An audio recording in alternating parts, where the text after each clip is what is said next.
The cathedral smelled of lilies, old wood, and money. St. Mary's on Cadillac Square had buried 3 generations of Detroit auto royalty, and today it claimed another. Elijah Marcus Fordham III, chairman and majority owner of Fordham Precision Parts, the black-owned company that had supplied every Big Three assembly line since 1978. I sat in the front pew in a black suit I'd bought off the rack at Hudson's in 1982, the year Elijah made his first million. The jacket still fit. I'd kept my figure the way I'd kept everything else in our marriage: disciplined, quiet, invisible when necessary. The casket was closed. Good. I didn't want to look at the man who'd spent 43 years telling me I was the reason he could stand tall in boardrooms while he quietly moved the ground beneath my feet. Our daughter, Amara, walked to the pulpit. 38 years old, Harvard Law Review, partner at Kirkland & Ellis, Chicago, the pride of every black sorority branch from here to Atlanta. She wore her grief like couture. When she opened her mouth, I expected her to speak about me, her mother, the woman who'd sketched the original crankshaft bearing design on a legal pad while rocking her colicky self to sleep in 1987. Instead, she said, "There's someone else who deserves our thanks today." The air left my lungs the way it leaves a tire when the valve stem snaps. Uncle Marcus has been Daddy's driver, bodyguard, confidant, and brother for 30 years, Amara continued, voice trembling just enough to sell it. Heads swiveled. Front row, left side, sat Marcus Dubois in a midnight blue Brioni suit that cost more than most people's cars.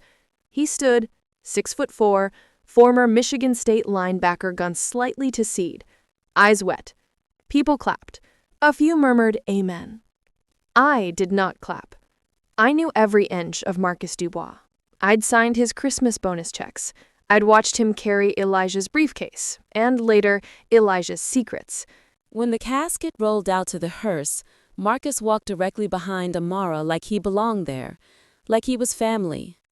I rode in the second limo alone. At the repast in the Rinsen Skyline Club, the city glittering 60 floors below us, the lawyer found me by the shrimp tower.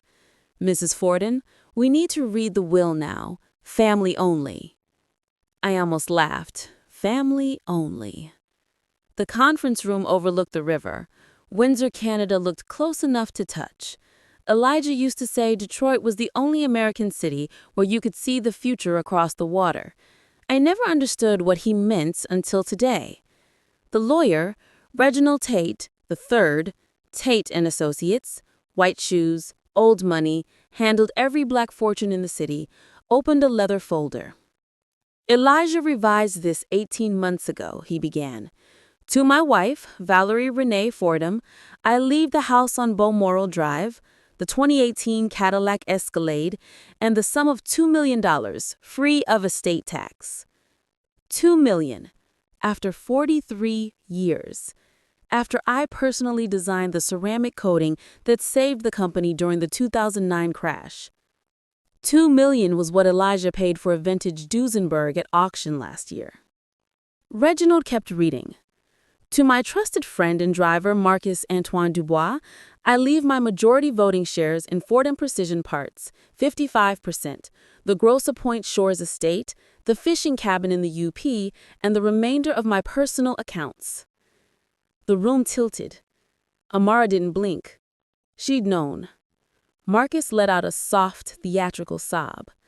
I stood up so fast the chair rolled back and hit the glass wall. "Reginald," I said, calm as Sunday morning, "there seems to be a misunderstanding." Every head turned. "Valerie," Reginald warned, "this is not the time." "My husband," I cut in, "forgot to mention that Marcus Dubois is his son." Silence so complete I could hear the river traffic 70 floors down. Amara's mouth opened, closed. Marcus looked like I'd shot him. I reached into my purse and pulled out a manila envelope I'd carried for 19 years. Inside, a paternity test from 2006, paid for in cash at a clinic in Ann Arbor. Probability of paternity, 99.9998%. I'd never planned to use it. I planned to take the secret to my own grave, the way good wives do. Today was not that day.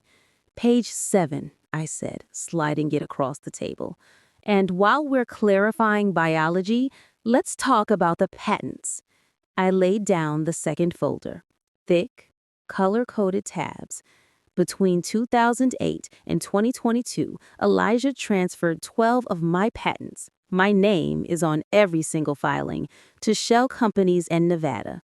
Those companies licensed the technology back to Fordham Precision at inflated rates. Guess who the sole member of those LLCs is? I looked at Marcus, then at Amara. Uncle Marcus, I said softly. Amara finally spoke. Mama, you're embarrassing yourself. Amara Elise Fordham, I replied. I have never embarrassed myself a day in my life. I'm simply correcting the record. I turned to Reginald. I'll be filing an emergency petition to freeze the estate by 5 o'clock. Fraud, undue influence, breach of fiduciary duty. And I believe the U.S. Attorney for the Eastern District will be very interested in the creative accounting. Marcus stood. Val, you know he loved you. Sit down, baby, I said, not unkindly. You're new to this part of the room. He sat. I walked out. That night, I didn't go home to Balmoral Drive. I checked into the Weston Book Cadillac under my maiden name, Valerie Renee Jackson, the name I had when I was 26 years old and still believed love was fair. I poured myself a bourbon, Elijah's private stock he thought I didn't know about, and opened my laptop. The fight lasted 14 months. First came the temporary injunction. The judge, a black woman from the East Side who'd grown up on the second shift, froze every asset the moment she saw the patent assignments. Then discovery. My God, discovery. Marcus's bank records showed monthly deposits labeled consulting fees that started the same year Amara began her clerkship in D.C. Coincidence? No. Amara's emails, subpoenaed from the Kirkland servers, were poetry. Subject line, Mom's getting suspicious. From Amara to Marcus? Just keep her busy with the church auxiliary. Dad says she's happiest when she thinks she's helping somebody. I read them in my lawyer's office and didn't cry. I printed them instead. The depositions were better than reality TV. Marcus, under oath, claimed Elijah had adopted him spiritually. My lawyer, Cassandra Whitfield, Howard 98, mean as a junkyard dog, slid the DNA test across the table. Spiritually? She asked. Because the lab says biologically. Marcus took the fifth. Amara tried to play the grieving daughter card until Cassandra introduced boarding school receipts showing I'd paid her tuition while Elijah funneled the same money into Marcus's accounts. The lowest moment came when Amara's own godmother, Judge Evelyn Freeman, recused herself from the case because she couldn't bear to watch that child destroy her mama on the stand. The trial started the Monday after Thanksgiving. Downtown Detroit was cold, gray, perfect. I wore a red wool coat. Let them see me coming. On the stand, I told the truth for the first time in decades. I told how I met Elijah in 1979 at the GM Tech Center. Both of us young engineers, him tall and fine in bell-bottoms, me with a fresh master's from MIT. How he cried the night Amara was born because he was afraid he'd never be good enough for us. How I sketched the ceramic bearing coating on the back of a Pampers box at 3 a.m. while breastfeeding. How I signed over the patent to the company because we're a team, baby. How I found the first suspicious wire transfer in 2005 and he swore it was a mistake. How I stayed because black love is supposed to endure.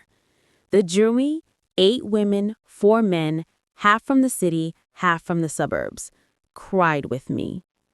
Marcus settled the night before closing arguments, returned every patent, every dollar, plus interest, signed away any claim to the company, took a job driving for a rap mogul in LA.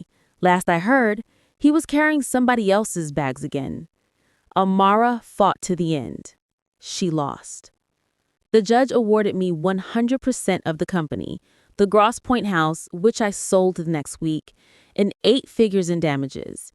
She stripped Amara of her inheritance for tortious interference with expected inheritance. Legal talk for stabbing your mama in the back. The day the verdict came down, the Free Press ran the headline, Queen of the Assembly Line. I bought every copy in the city.